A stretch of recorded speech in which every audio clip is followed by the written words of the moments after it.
নমস্কার বন্ধুরা, অ্যাস্ট্রোফিজে আপনাদের সবাইকে স্বাগত জানাই একটি বার্ষিক রাশিফলের ভিডিওর সাথে। বন্ধুরা, আপনারা থাম্বনেলে অলরেডি দেখেই নিয়েছেন আজকের আলোচ্য বিষয় কী হতে চলেছে।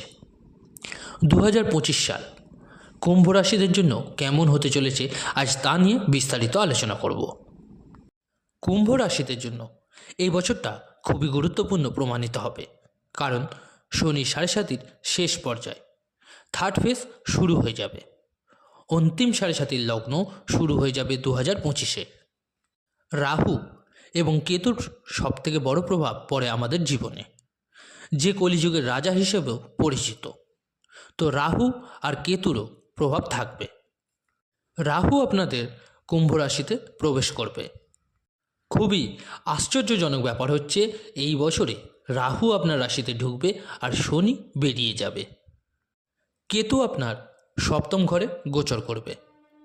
দেবগুরু বৃহস্পতিও রাশি পরিবর্তন করে আপনার 5th হাউসে চলে আসবে 15ই মেতে, আর রাহু 18ই মেতে আপনার ফার্স্ট হাউসে আসবে।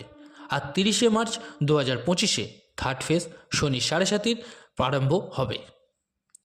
খুবই গুরুত্বপূর্ণ তথ্য দেবো আজ, মন দিয়ে শুনুন, তবে পুরো ব্যাপারটা ইজিলি বুঝতে পারবেন।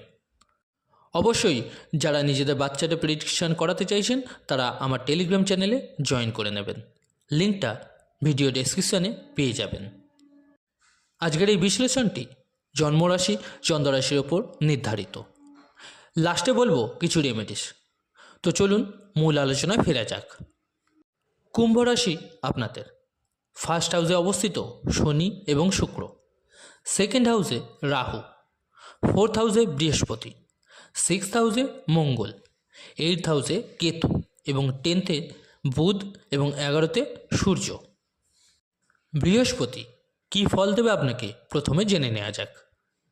বৃহস্পতি আপনার 4th হাউসে থাকবে 15ই মে অবধি, আর তারপর 5th হাউসে এসে যাবে, আর এখানেই থাকবে গোটা বছরটা। দেবগুরু আপনার 2nd এবং 11th হাউসের স্বামী। 15ই মের আগে অবধি দেবগুরু আপনার 4th হাউস বা সুখ ভাগে অবস্থান করবে। আপনি যদি জমি জমা, সম্পত্তি বা গাড়ি বিষয়ক জিনিসে লেনদেন করতে চান তো তা সম্পূর্ণ হতে পারে। আপনি যদি মাকে নিয়ে কোনো ট্যুর করতে চান বা মায়ের জন্য কিছু করার কথা চিন্তা করে থাকেন তবে তা সফল হতে দেখা যাবে। ধনেশ আর লাভেশ হয়ে দেবগুরুর আপনার 4th হাউসে বসা মানে আপনার ফ্যামিলিতে সুখ সমৃদ্ধি বাড়বে। সম্পত্তি বা ঘরবাড়িতে উন্নতির যোগ দেখায় দেবগুরুর 4th হাউসে অবস্থানের ফলে। যেমন বাড়ি বা ঘর, যে কোনো জিনিসে আপনি কাজ করাবেন। দেবগুরু 4th হাউসে থেকে আপনার 8th এবং 12th আর 10th হাউসকে দৃষ্টি প্রদান করবে। 15ই মের আগে দূরযাত্রা, দূরভ্রমণ যোগ তৈরি হবে বা ডিপ নলেজ দেবে আপনাকে। আপনার ম্যানেজমেন্ট স্কিল উন্নত হবে 10th হাউসকে দৃষ্টি দেওয়ার জন্য। এরপর দেবগুরু 15ই মের পর 5th হাউসে এসে যাবে, আর গোটা বছরটা এখানেই থাকবে। সন্তানের উন্নতির যোগ হবে, বা যারা সন্তান কনসিভ করতে চাইছেন তাদের জন্য ভালো সময় হবে, কারণ 5th হাউস থেকে 11th-কে দেখবে, ইচ্ছা পূরণ করাবে আপনার। এরপর 5th থেকে 11th এবং ফার্স্ট হাউসকেও দেখবে, মানে আপনার ভাগ্যস্থান এবং সেলফকে দৃষ্টি দেবে। তো সাকসেস আপনি পাবেন। এবার ফার্স্ট হাউসকে মানে আপনাকে দৃষ্টি দেবে, মেন্টালিটি ভালো হবে আপনার। শনি আপনার রাশি থেকে বের হয়ে যাওয়ার ফলে আপনি অতিরিক্ত চিন্তা কম করবেন। এবার এনার্জি, অরা, ভাইবস ভালো বানাবে আপনার। 15ই মের পর আপনার ভাগ্যস্থানে দৃষ্টি দেওয়ার ফলে ভাগ্যে উন্নতি করাবে।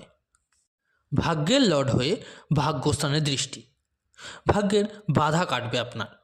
শুভ কাজ হতে পারে, বাড়িতে কিছু প্রমোশন হতে পারে, আপনার প্রফিট বাড়তে পারে।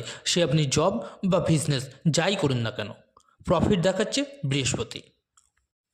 এ তো ছিল বৃহস্পতির কথা। এবার শনি নিয়ে আলোচনা করে নিই। শনি 30শে মার্চ অবধি অবস্থান করবে আপনার রাশিতে। 30শে মার্চ আপনার 2nd হাউসে চলে যাবে। শনি 2nd চরণ বানিয়ে আপনার রাশিতে বসে আছে। শশ নামের রাজযোগও আছে। শনি আপনাকে দায়িত্বের বোঝা অনেক দিয়েছে এতদিন, অনেক পরিশ্রমও করিয়েছে, তার রেজাল্ট খুব স্লো পেয়েছেন। কাজ না করে আলস্য আসা, অনেক বেশি কাজ করা কিছু টাইম, আবার কিছু টাইম কাজ না করে বসে থাকা, এরকম দেখা গেছে। 30শে মার্চ অবধি শনির 7.5 সেকেন্ড ফেজ আছে, তাই দ্রুত কোনো ডিসিশন না নেওয়া উচিত হবে আপনার। সে আপনার ম্যারেজ লাইফ হোক, লাভ লাইফ হোক, কেরিয়ার হোক, ফ্রেন্ডশিপ হোক, জব হোক, বিজনেস হোক বা ইনভেস্টমেন্ট, সবেতেই কিন্তু। চন্দ্রের ওপরে বা রাশির ওপরে শনি অবস্থান করলে মানুষ তাড়াতাড়ি নেগেটিভ হয়ে যায়, ভুলভাল চিন্তা করে, মানসিক অবসাদে চলে যায়। 30শে মার্চের আগে অবধি কাজের দায়িত্বভার আপনার বেশিই থাকবে। 30শে মার্চ শনি আপনার সেকেন্ড হাউসে চলে আসবে, থার্ড ফেজ স্টার্ট হবে, দায়িত্বের ভার কমবে, বিবাহিত জীবনের সমস্যা সলভ হবে, জীবনসঙ্গীর স্বাস্থ্যোন্নতি হবে। শনি আপনার রাশি থেকে বেরিয়ে গেলে এবার আপনি সঠিক ডিসিশন নিতে সক্ষম হবেন। কখন, কিভাবে, কি করে, কি করতে হবে তা এবার আপনি ঠিকমতো বুঝতে পারবেন। তবে ফ্যামিলির সাথে ঝগড়া অশান্তি থেকে সরে থাকতে হবে আপনাকে। শিক্ষার্থীদের জন্য খুব ভালো হবে 2025 সাল সব দিক থেকে। কেরিয়ারে গ্রোথ হবে ভালো, প্রফিট দেখতে পাবেন 11th হাউসে শনি দৃষ্টি থাকার ফলে। মায়ের শরীরের উন্নতিও হবে, যা যা কষ্ট ছিল তা দূর হবে। আপনি কোনো কনস্ট্রাকশন, লোহা বা মেশিন জাতীয় জিনিসের সাথে কর্মে নিযুক্ত থাকলে খুবই ভালো উন্নতি পাবেন। এবার রাহু আপনার সেকেন্ডে এবং কেতু আপনার 8তে অবস্থিত 18ই মে অবধি। রাহু আপনার কমিউনিকেশন উন্নত করিয়েছিল, সেকেন্ড হাউসে থেকে চালাক চতুর বানিয়েছে, কোথায় কিভাবে কি বলতে হবে তা আপনি বুঝেছেন। তবে ফ্যামিলি বা রিলেটিভদের সাথে সমস্যা করিয়েছে, দাঁত, চোখ, স্কিন রিলেটেড প্রবলেম দিয়েছে। এরপর 18ই মে পরে যখন রাহু আপনার ফার্স্ট হাউসে আর কেতু আপনার 7th ঘরে আসবে, তখন আপনি সব কিছুতেই রহস্যের নজরে দেখবেন। সব রকম সম্পর্কেই আপনি ডাউট করবেন। কেতু আপনার 7th হাউসে আসবে, তো পার্টনারশিপকে তো বাড়াবে, কিন্তু আপনার ডিট্যাচমেন্ট দেবে। আপনার ম্যারেজ লাইফ মানে বিবাহিত জীবনে ডিট্যাচমেন্ট দেখা দেবে। এবার আসুন জেনে নেওয়া যাক কী উপায় বা প্রতিকার আপনারা করলে ভালো হবে। হনুমান চল্লিশার পাঠ করুন রোজ, শনির বীজ মন্ত্র করুন রোজ 108 বার করে, এবং উদিত সূর্যকে জল দান করুন। এতে আপনারা অনেক উপকার পাবেন। কেমন লাগলো ভিডিওটা জানাতে ভুলবেন না অবশ্যই কমেন্ট করে। আর যদি ভালো লেগে থাকে অবশ্যই লাইক ও শেয়ার করতে ভুলবেন না। আর যে সকল বন্ধুরা নতুন শুনছেন তারা অবশ্যই চ্যানেলটিকে সাবস্ক্রাইব করে নেবেন। ধন্যবাদ।